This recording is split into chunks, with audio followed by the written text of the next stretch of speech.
NTV time, जनता की बात जनता के साथ। बुधनी विधानसभा में लाडली बहनों का है ये हाल। मुख्यमंत्री करते हैं मंच से बहनों की मदद का वादा। बुधनी विधानसभा में मां अपनी 4 बेटियों के साथ आत्महत्या करने को मजबूर। न्याय के लिए दर दर भटक रही महिला बोली, पुलिस पैसे के लालच में करती है हम पर कार्रवाई। महिला का आरोप, नहीं होती है गरीबों की सुनवाई। पीड़ित महिला का कहना कि मेरा बेटा नहीं है, मेरी 4 बेटियां हैं, जिसको लेकर आए दिन मुझे परेशान किया जाता है। इसी को लेकर मेरे देवर की नजर हमारी जमीन पर है। वो मेरे पति को भड़काकर पूरी जमीन हथियाना चाहते हैं। पूर्व में भी चाचा राजेंद्र मीणा द्वारा अपनी ही भतीजी पर फावड़े से किया था प्राण घातक हमला, लेकिन भतीजी की किस्मत अच्छी थी कि वो बच गई। जमीन विवाद को लेकर रिश्ते हुए तार-तार। पिता, चाचा एवं दादी ने किया लाठी डंडों एवं पत्थर से हमला। सीमा को आई गंभीर चोटें। पुलिस से लगाई मदद की गुहार, उल्टा पुलिस ने ही बनाया मां एवं उसकी बेटियों को आरोपी। बेरुंदा तहसील अंतर्गत आने वाले ग्राम भादाकुई का मामला सामने आया, जहां देवर और देवरानी के द्वारा आए दिन महिला एवं उसकी 4 बेटियों के साथ मारपीट का मामला सामने आता है। महिला ने सीहोर पुलिस अधीक्षक को आवेदन देकर शिकायत की कि मेरे देवर राजेंद्र व उसके पति धनपाल मीणा के द्वारा आए दिन मेरे साथ व मेरी बेटियों के साथ मारपीट करने एवं जान से मारने का प्रयास करने एवं मेरे पति की कृषि भूमि हड़पने की कोशिश करते हैं। वहीं पीड़ित महिला गुलाबबाई पति धनपाल मीणा निवासी ग्राम भादाकुई निवासी ने बताया कि मेरी 4 पुत्रियां हैं, जिसमें से 2 पुत्रियों की शादी हो गई है, जो कि अपने अपने ससुराल में रहती हैं। मेरे देवर राजेंद्र मीणा एवं उसकी पत्नी प्रीति मीणा आए दिन मेरे साथ मारपीट करते हैं एवं मेरी पुत्रियां जब भी अपने मायके आती है तो वे दोनों बिना किसी कारण मुझे अब मेरी बेटियों को गंदी गंदी गालियां देते हैं एवं मेरे साथ व मेरी बेटियों के साथ मारपीट करते हैं। मेरा कोई पुत्र नहीं होने से इन लोगों की नजर मेरे पति की जमीन पर है और ये दोनों उक्त जमीन को लेकर आए दिन विवाद करते हैं और कहते हैं कि ये जमीन मेरे भाई की है, ये जमीन मेरी है, जबकि मेरे पति धनपाल का हिस्सा अलग है। मेरे पति धनपाल ने मुझे 5 एकड़ जमीन जीवन यापन करने के लिए दी। मुझसे अलग रहते हैं, लेकिन मेरे देवर के द्वारा मेरे पति को भड़काकर मेरे साथ मारपीट एवं जमीन छुड़ाने का काम कर रहे हैं। इस बात को लेकर मैंने कई बार सीहोर जिला एसपी, जिला कलेक्टर एवं न्यायालय का दरवाजा भी खटखटाया, लेकिन मेरी कोई सुनवाई नहीं हुई। उल्टा हमको ही आरोपी बना दिया गया। हमने हमारी जमीन पर गेहूं की फसल बोई थी, जिस पर मेरे देवर राजेंद्र के द्वारा मेरी खड़ी फसल पर ट्रैक्टर चलाकर पूरी फसल नष्ट कर दी गई। हमने इसका जब विरोध किया तो उनके द्वारा हम पर हमला किया गया। हमले में मेरी बेटी को चोट आई और मैं अपनी बेटी को लेकर बेरुंदा थाने गई, लेकिन वहां पर भी मेरी सुनवाई नहीं हुई। उल्टा मुझे और मेरी बेटियों को ही आरोपी बना दिया गया। मेरा कोई पुत्र न होने के कारण मेरा देवर मुझे और मेरी बेटियों को जमीन से बेदखल करना चाहता है। मेरा पति की पूरी जमीन हथियाना चाहते हैं। वहीं पीड़ित महिला ने बताया कि मेरे पति धनपाल को मेरे देवर एवं देवरानी के द्वारा मुझसे दूर किया गया। अब वे मेरे देवर और देवरानी के साथ में रहते हैं। इसी बात का फायदा ये लोग उठाने की कोशिश करते हैं और मेरे पति को भड़काकर मुझे एवं मेरी बेटियों से मारपीट करते हैं। मेरे द्वारा लगातार कई जगह शिकायती आवेदन देने के बाद आज दिनांक तक मुझे न्याय नहीं मिला। इसी बात से आहत होकर महिला गुलाबबाई मीणा अपनी 4 बेटियों के साथ आत्महत्या करने को मजबूर हो गई। वहीं उन्होंने मध्य प्रदेश के मुख्यमंत्री से मीडिया के माध्यम से गुहार लगाई कि हमें न्याय नहीं मिला तो हम लोग अपनी जीवन लीला समाप्त कर लेंगे। इसकी सारी जिम्मेदारी मेरे पति, मेरी देवरानी एवं देवर की रहेगी, क्योंकि मेरा एक भी पुत्र नहीं है। मेरी 4 बेटियां हैं। इस बात को लेकर मेरी सासू, मेरे देवर और देवरानी ने मुझसे अलग किया। मेरे पति मुझसे नफरत करते हैं। आज भी वो पुरानी मानसिकता में जीते कि तुमने बेटियों को जन्म दिया है। क्या बेटियों का होना अभिशाप है? अगर अभिशाप है तो मैं अपनी बेटियों के साथ आत्महत्या कर लूंगी। बेरुंदा से नितिन मालपानी की रिपोर्ट। इसके बाद अगर आपकी सुनवाई नहीं हुई या कुछ भी, उसके बाद बताइए। अगर हमारी सुनवाई नहीं होगी, क्योंकि हमने सब दूर थाने में भी बोल दिया कि मतलब सुनवाई करो, पर वो भी नहीं कर रहे हैं। अब वो चाचा चाची, उनके पास बहुत पैसा है तो वो पैसे का दबाव दिखाते हैं सबको, और हमारे पास कोई पैसा नहीं है। और हमारी दोनों बहनों की शादी हो चुकी है और शादी होने के बाद मेरी मम्मी के पास 2 छोटी बहन रहती हैं और एक नाना के यहाँ रहती हैं और एक यहीं पे मम्मी के पास रहती हैं। वो लड़ाई के चक्कर में यहाँ आती नहीं है, क्योंकि यहाँ पे आए दिन लड़ाई होती है, मारपीट होती है मम्मी के साथ, हमारे साथ। और हम यहाँ पे बचाने आते हैं मम्मी को तो हमारे कंप्लेन लिखी जाती है और हमें भी मतलब अब हम बहुत परेशान हो गए। हमने सब जगह जाके बोला है कि हमारी सुनवाई कीजिए, पर अभी तक कोई कुछ नहीं हुआ है। और हमने मीडिया वालों से भी बोला तो वो भी मतलब चाचा चाची के दबाव में आके उन्होंने भी जो खबर चलाई थी वो बंद कर दी। अब हमारे पास अब कोई ऑप्शन नहीं है। अब हम चार तो बहन हैं और एक मम्मी हैं। अगर हमारी आज सुनवाई नहीं होगी अब तो हमारे पास कोई दूसरा रास्ता बचा ही नहीं है। हम आत्महत्या कर लेंगे खुद ही। क्या नाम है आपका? सीमा उफ सिमरन, कहाँ के निवासी हैं आप? भादा कोई। 2 तारीख को आपके साथ जो घटना हुई थी उसकी पूरी जानकारी दीजिए। मेरे चाचा है, वो ट्रैक्टर चला के खेत में से मेरे खेत में पूरी बोनी ख़राब कर दी गेहूं की।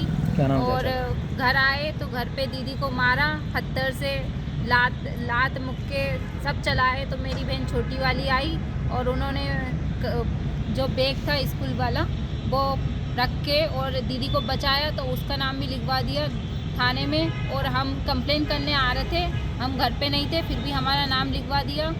मेरी मम्मी का नाम लिखवा दिया। हम थाने ही आ रहे थे और इतने में वो आके और हमारी झूठी कंप्लेन करवा दी। और पुलिस वालों ने हमें भी डराया, बोले तुम फालतू में लड़ाई कर रही हो, ये वो करके। और हमारी कंप्लेन जो हमने बोला वो तो नहीं लिखा और जो नहीं बोला वो लिख दिया। जैसे बागुड़ में दीदी को धक्का मारा था सीखा को और लिख दिया गुलाब की कली में से कांटा लग गया, पर ऐसा कुछ हुआ नहीं क्योंकि वो तो बागुड़ में गिरी थी। तुम्हारी दीदी को जो एक वीडियो है जिसके अंदर तुम्हारी दीदी को खून निकल रहा है, जिसमें तो वो चोटें किस वजह से आई है? पत्थर से। किसने मारा था ये पत्थर? राजेंद्र ने। राजेंद्र आपके चाचा हैं? राजेंद्र, हाँ ठीक है। उसके बाद फिर क्या हुआ? उसके बाद हम यहाँ पे कंप्लेन करने आए थे तो कंप्लेन में भी बोले हमें मार दिया, और जबकि उन्होंने खुद ने ही शायद सर फोड़ के आए या कुछ भी। तो उनकी कंप्लेन लिखाई और पुलिस वालों ने भी ये बोले दोनों की तरफ से मामला दर्ज करवाओ। और जबकि हम फरियादी थे, हम मेरी दीदी को घर पे मारा था और हम दोनों मम्मी और मैं आई थी नरसिंहगंज थाना की हम शिकायत करें, हमारी शिकायत लिखो तुम कि हमारी बहन को मार रहे, मेरी बहन का सर फोड़ दिया। पर उन्होंने कुछ नहीं बोला, बोले 112 नंबर जा रही है। फिर दीदी ने ही 112 कॉल किया, फिर आई 112 नंबर। फिर आए तो जैसे पुलिस वालों ने बयान मतलब उनसे शायद क्या पता पैसे खा लिए, क्या करा, पैसे दे दिए पुलिस वालों को, तो उन्होंने उनके फेवर में ही हमें अपराधी बना दिया। अच्छा, इसके बाद आपने मीडिया वाले को बुलाए थे? हाँ, मीडिया वाले को बुलाया था। तो मीडिया वालों ने हमारी जो हमने बोला वो ही मतलब करा था। तो उन्हें भी मतलब है ना पुलिस वालों ने डरा दिया, धमका दिया मीडिया वालों को भी। और मेरी चाची गई तो उन्होंने आवेदन दे दिया, बोले मैं मर जाऊंगी, ये कर दूंगी। तो मीडिया वालों को जो वीडियो थी वो हटानी पड़ी, पर उन्होंने हमें अपराधी बना दिया। 2 तारीख को ही लड़ाई हुई थी और 2 तारीख में ही हमें अपराधी बना दिया। वही मारते हैं और वही अपराधी हमें खुद बनाते हैं। अच्छा, आपने मीडिया वाले को जो बताए थे उस खबर में जो आपने बोला था, हाँ, वो सही था या गलत था? सही है, वो सही था। हाँ, मेरे पापा मेरी चाची इनके साथ रहते हैं और हमने ये कोर्ट में भी बोला था बयान में कि हमारी चाची और हमारे पापा का मतलब रहते हैं साथ में, मेरी दादी भी रहती हैं, मेरी मम्मी की 4 लड़कियां हैं। इस वजह से पापा मम्मी की से लड़ते हैं, आए दिन लड़ाई करते हैं कि मेरा लड़का नहीं है। और जो भाई था उसको भी उन्होंने गोली देके और शांत करवा दिया। तो वो भी हमारे पास नहीं है अभी। तो हम 4 बहनें हैं और हमारी मम्मी है, अब हमें रहने नहीं दे रहे हैं। मेरी मम्मी को परेशान करते हैं, आए दिन मारपीट करते हैं और कंप्लेन लिखवाने खुद आ जाते हैं। अब प्रदेश सरकार से कुछ मांग करना चाहेंगे या कुछ गुहार लगाएंगी माननीय मुख्यमंत्री जी को? माननीय मुख्यमंत्री से यही निवेदन है कि हमें है ना जो हमारे साथ हो रहा है उस पर न्याय दिलवाए। हमें जो परेशान कर रहे हैं, अब हमारे जो पहले के मुख्यमंत्री थे शिवराज सिंह चौहान, वो बोलते हैं कि हमारी बहन है, हमारी जो भांजी है, हम उनको न्याय दिला के रहेंगे। पर आज कोई न्याय नहीं हो रहा हमारे लिए कोई खड़ा नहीं हो रहा। और जो मीडिया वाले हुए थे, चैनल वाले, उनको भी डरा धमका के बंद करवा दिया। फिर हम कैसे मतलब ऊपर जो सारी बातें कैसे बताएं कि हमारे साथ क्या हो रहा है। क्या नाम है तुम्हारा? गुलाब भाई। कहाँ रहते हैं आप? भादा कोई रहते हैं। पति का नाम क्या है आपके? श्री धनपाल मीना जी। क्या मामला है जिसको लेकर आप यहाँ अदालत में आए?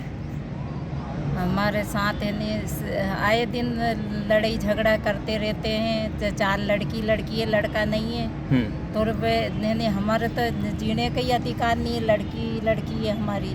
इसलिए हमारे को तकलीफ शुरू से ही दे रहे हैं वो। कौन लोग दे रहे हैं तकलीफ? ये नैनी कह के जो सास है और पति है, देवर है, दिरानी है, ये शुरू से हमारे को 15 साल से आज हमारे को तकलीफ में रख रहे हैं। और आए दिन मारपीट करे, हमारी सुनवाई हो नहीं रही, पुलिस में उनकी सुनवाई हो रही है। और हम वहाँ FC साहब कने गए, हम सीओर भी, अच्छा, वहाँ से भी वहाँ आपने शिकायत की तो वहाँ पे कोई कार्रवाई हुई फिर? कार्रवाई नहीं हुई, वहाँ भी नहीं हुई। 5 साल हो गए हम लगातार शिकायत कर रहे हैं, सब दूर है, पर हमारी कोई कार्रवाई नहीं, सुनवाई नहीं हो रही है। तो और झूठी कंप्लेन कर रहे हैं, हमारी भी, लड़कियों की भी और हमारी भी कर रहे हैं। और कितनी बच्ची हैं आपकी? 4 लड़की है। अच्छा, क्या क्या नाम है उनके? बड़ी वाली का महिमा है, उसके बाद की सीमा, फिर उसके बाद सीका, फिर उससे छोटी रोशनी। अच्छा, और बेटे कितने हैं आपके? बेटे एक था जिसे भी ख़त्म हो गया वो। तो आप किन के साथ रहती हैं परिवार में? अकेले लड़कियों के साथ रहते हैं हम। आपके पति? पति देवर और दिरानी के साथ रहते हैं।